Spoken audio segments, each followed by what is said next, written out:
so furious. Harry and Meghan want to use the Queen's burial for their own marketing stunts. Greetings and a hearty welcome to my channel this evening.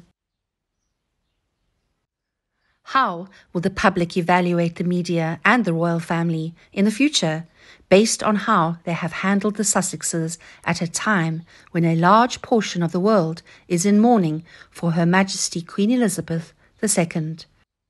The people waiting in line to pay their respects and her children, who must grieve in public while aware that cameras are recording their every move, deserve to be the centre of attention. In the public light, losing both parents within 18 months is difficult.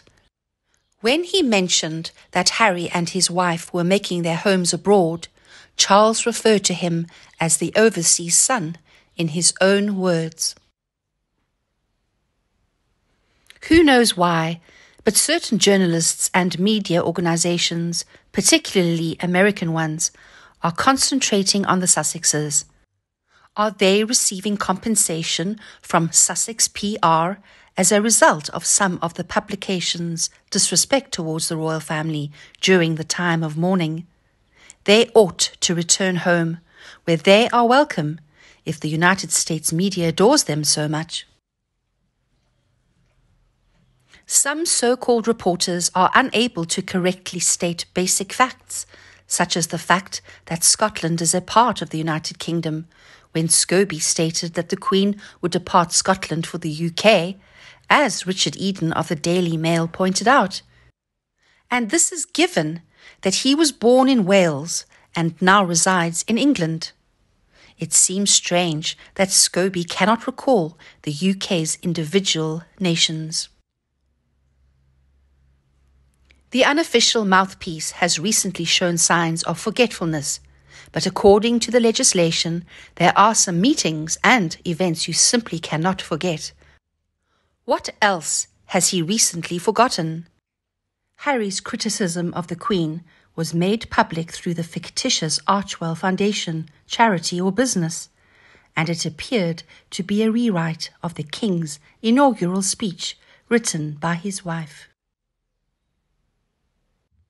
It was used as a speech to assert that he was faithful to the Queen and that he is now respecting the King rather than as a personal tribute.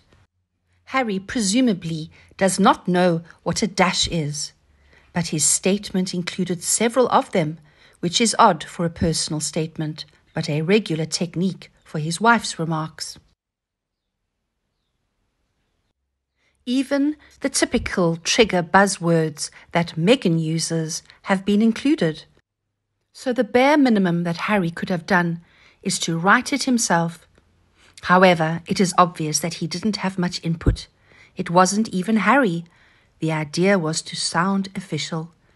The fact that he couldn't even create his own homage to his grandmother is insulting. Can it be said that he was faithful when he took the monarch's government to court?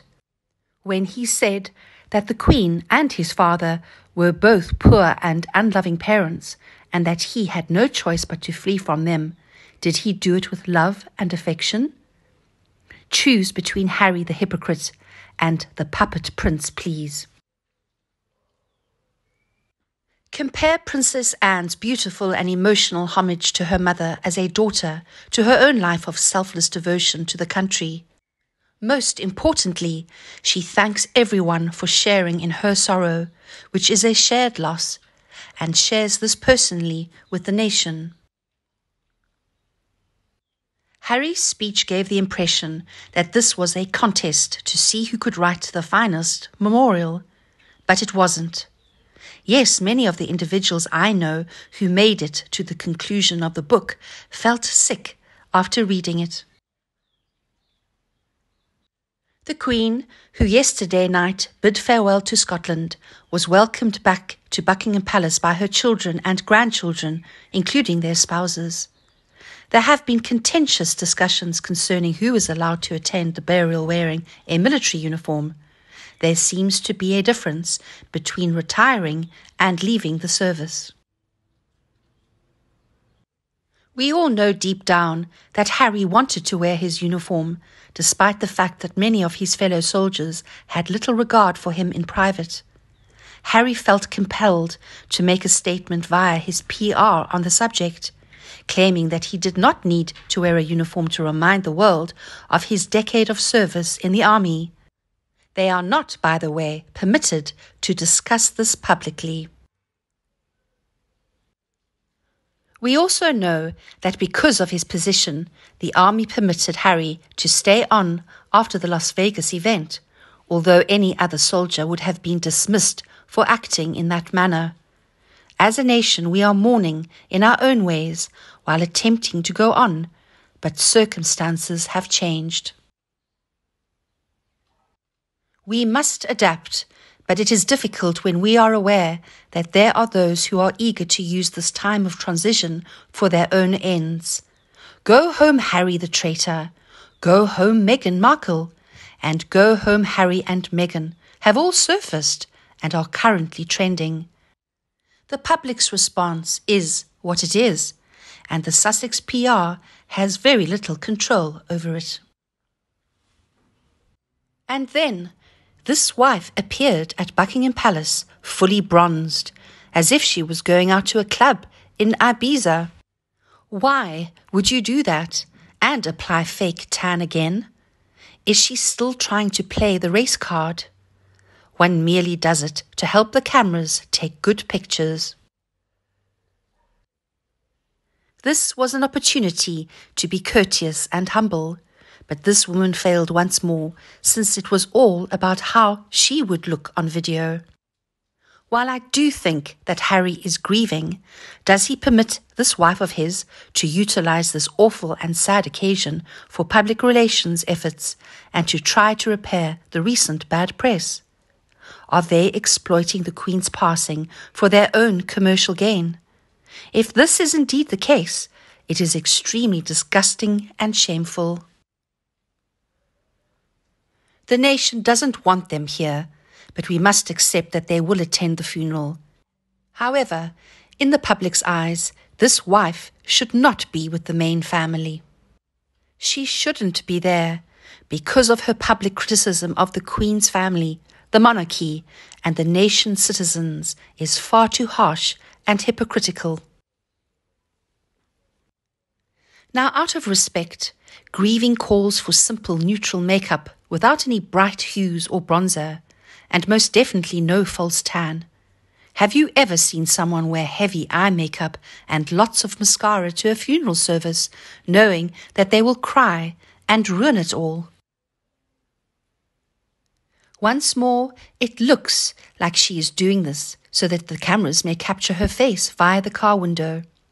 She was going with Harry to welcome the Queen when she and the other grandchildren returned to Buckingham Palace. We can only speculate as to whether or not her presence was appreciated, but for this wife, this appeared to be just another opportunity for a picture.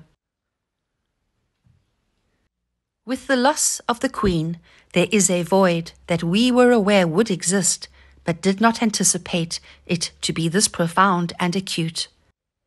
The majority of the country and the rest of the world were busy adjusting to life after COVID-19, getting ready for new attacks and strains, and worrying how they would pay their energy bills, with Russia threatening to shut off supply. Then, just as kids started going back to school, her death came on us suddenly. The Princess Royal noted in her message that this is an emotional period for all of us, because she understands and identifies with the people and is grounded enough to pay attention to what they have to say. We were all aware that Prince Philip was unwell and had anticipated his death, but we had hoped that he would live to be 100. The Queen has recently appeared a little frail, but we hoped that it would pass. It definitely did not help that the misinformation from the Sussexes was spread every week, and she had to admit that it had hurt the monarchy. Obviously, that would have hurt. So why do the media outlets still give them any air? Is the money the only factor?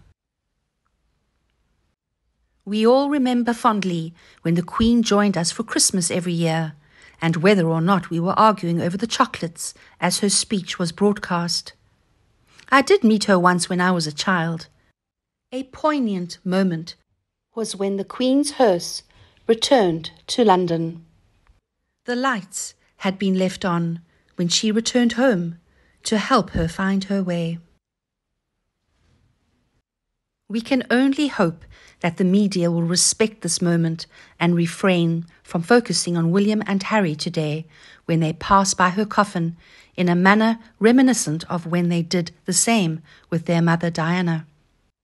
The focus should be on her children who, in the public eye, have honoured their mother over the past few days, and they have done her proud. I have a feeling that some reporters will fail in their efforts. And you? Do you have any opinions about them? Please share your thoughts in the comments section below. Remember to like and share my video with your friends if you find it to be so beneficial. Remember to subscribe to my channel as well if you want to see more intriguing videos in the future. Now thank you for watching, goodbye, and see you in the next videos.